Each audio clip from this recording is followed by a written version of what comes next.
뉴스룸을 시작하겠습니다. 김범석 의장 등 쿠팡 주요 경영진이 오는 17일 국회 청문회에 출석하지 않겠다는 사유서를 냈습니다.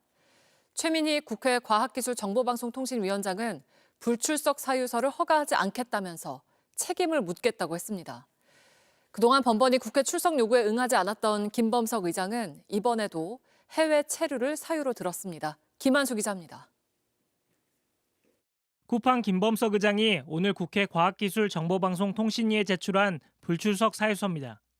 청문회 증인으로 출석하지 못해 유감이라며 전 세계 170여 국가에서 영업을 하는 글로벌 기업의 CEO로서 공식적인 비즈니스 일정들이 있다고 썼습니다. 박대준 전 대표와 강한승 전 대표 역시 불출석 사유서를 제출하며 이미 대표이사직을 사임했다는 이유를 댔습니다. 앞서 국회 과방위는 대규모 개인정보 유출 사건과 관련해 오는 17일 쿠팡 청문회를 열고 김 의장 등을 증인으로 채택했습니다. 지난 국회 국정감사에도 해외 체류 등을 이유로 불출석했던 김 의장 등이 이번 청문회에도 또다시 출석할 수 없다는 사유서를 제출한 겁니다. 최민희 과방위원장은 김 의장 등의 불출석 사유서를 공개하며 하나같이 무책임하다, 과방위원장으로서 불허한다며 합당한 책임을 묻도록 하겠다고 했습니다. 쿠팡은 지난달 29일 고객 계정 약 3,370만 개에서 이름과 전화번호, 이메일, 주소 등이 유출됐다고 알렸습니다. 국내 성인 4명 가운데 3명 수준의 대규모 개인정보 유출입니다. 위반해도 본 태도를 보면 뭐 어쩔 건데 이런 느낌이 들어요. 국민들한테 피해주고 그러면 엄청난 경제제들 다 당한다. 잘못하면 회사 망한다. 이 생각이 들게 만들어야 됩니다. 김 의장은 10년 전부터 국회 국정감사와 청문회 등에 5차례 출석 요구를 받았지만 모두 응하지 않고 있습니다. 2015년 국정감사 출석 요구에는 농구하다 다쳐서, 올해 택배 근로조건 개선 청문회 때는 트럼프 대통령 취임식에 참석해야 한다며 출석하지 않았습니다. JTBC 김한수입니다. 180일 동안 12.3 비상계엄 관련 의혹을 수사해온 내란 특검이 오늘 막을 내립니다. 초반부터 이례적인 속도전으로 윤석열 전 대통령을 재구속했는데요. 다만 한덕수 전 총리나 박성재 전 법무부 장관 등에 대한 신병 확보에는 번번이 실패하면서 수사에 어려움을 겪었습니다. 김혜리 기자입니다. 내란 특검은 지난 6월 18일 김용현 전 국방부 장관을 기소하며 수사를 개시했습니다. 조은석 특별검사가 임명된 지 엿새 만이었습니다. 구속기간 만료를 앞둔 김 전 장관이 풀려나는 상황을 막기 위해 선제적 조치에 나선 겁니다. 내란 특검의 속전속결 수사는 그 후에도 계속됐습니다. 3대 특검 중 처음으로 윤석열 전 대통령을 소환하고 사실상 첫 포토라인에 세웠습니다. 지하주차장으로 들어가지 않은 이유 있으실까요? 그리고 특검 출범 22일 만에 법원의 구속 취소 결정으로 풀려났던 윤 전 대통령을 재구속했습니다. 특검은 대통령실 CCTV를 확보해 계엄 전 국무회의 실체 규명에도 나섰습니다. 그 결과 이상민 전 행안부 장관 등 일부 참석자들의 신병을 확보하는 데 성공했습니다.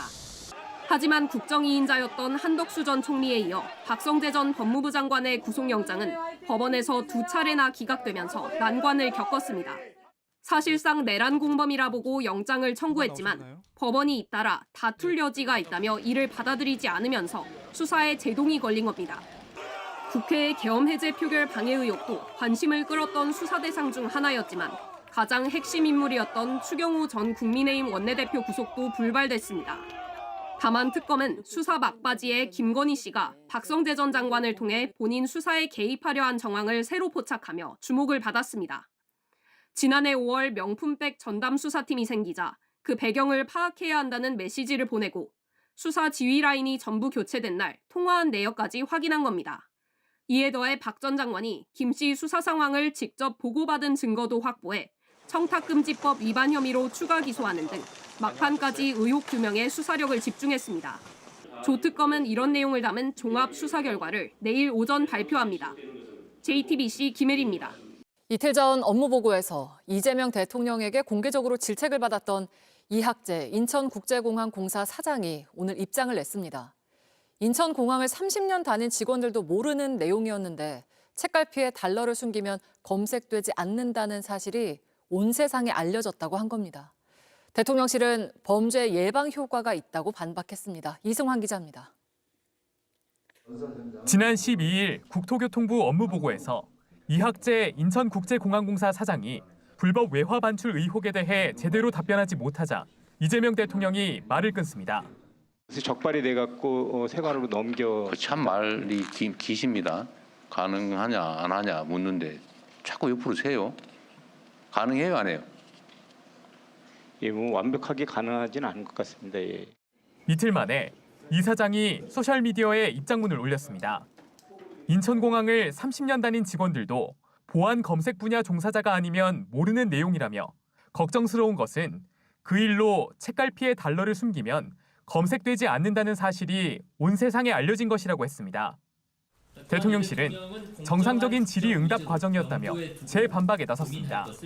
오히려 이러한 수법들이 있다라는 것을 공개하고 그런 공개에 대한 예방, 그다음에 이런 것들을 막겠다라고 하는 담당 기관의 발언까지 답변까지 들을 수 있었기 때문에 오히려 예방 효과가 더 크다라고 볼 수 있을 것 같습니다. 반면 이 대통령의 송곳 질문에 막힘없이 답변한 사례도 있었습니다. 지난 11일 농림축산식품부 업무보고에선 이 대통령이 콩 수입 현황에 대해 묻자 송미령 장관 대신 변상문 식량정책관이 구체적인 수치로 답변해 눈길을 끌었습니다. 콩을 수입을 하는데 수입되는 게 대체적으로 얼마고 그중에서 유전자 조작된 건 얼마, 안 된 건 얼마 이거 좀 알고 싶어서요. 콩은 그 체유용으로 100만 톤 수입되고요. 전부 GMO라고 보시면 되겠습니다. 체유용 기름 짜는 콩기름 짜는 겁니다. 교육부 업무보고에선 이 대통령이 주류 역사학계에서 위서로 규정한 환단고기를 언급한 데 대해 논란이 일었습니다. 김은혜 국민의힘 의원은 개인의 소신을 역사에 강요하는 건 위험한 발상이라고 했고 이준석 개혁신당 대표도 환단고기가 역사라면 반지의 제왕도 역사라고 비판했습니다. 이에 김남준 대통령실 대변인은 대통령의 환단고기 관련 발언은 이 주장에 동의하거나 이에 대한 연구나 검토를 지시한 것이 아니다라고 반박했습니다. JTBC 이승환입니다.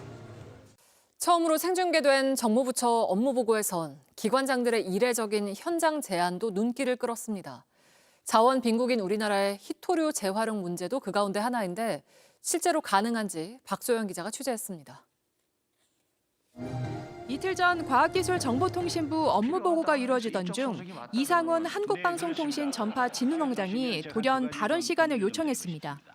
중국이 전 세계 희토류 시장을 사실상 장악하고 있지만 우리도 희토류 빈국이 아니라는 주장을 꺼냈습니다.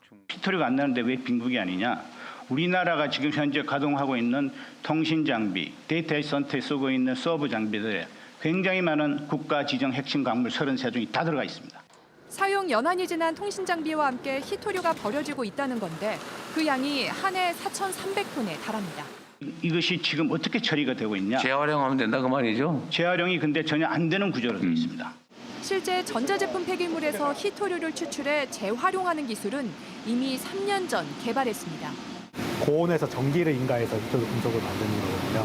폐 자석으로부터 1차적으로 추출한 희토류 광물이고요. 연구 자석을 만드는 원료로 사용을 되게 되고. 하지만 다 쓴 전자제품을 수거한 뒤 희토류가 포함된 폐 자석만 분리하는 산업 구조가 없어 이 기술이 상용화하지 못하고 있는 겁니다. 아직까지 그 원료 수집도 좀 잘 시스템이 완비가 되어 있지 않고 그리고 많이 모여서 재활용 사업자가 그 금속으로 만들 수 있는 볼륨도 되지 않고. 현재 한국의 희토류 재자원화율은 0%. 미국과 유럽, 일본은 관련법을 만들고 희토류 재활용 체제 구축에 나선 것과 대조적입니다. JTBC 박수윤입니다.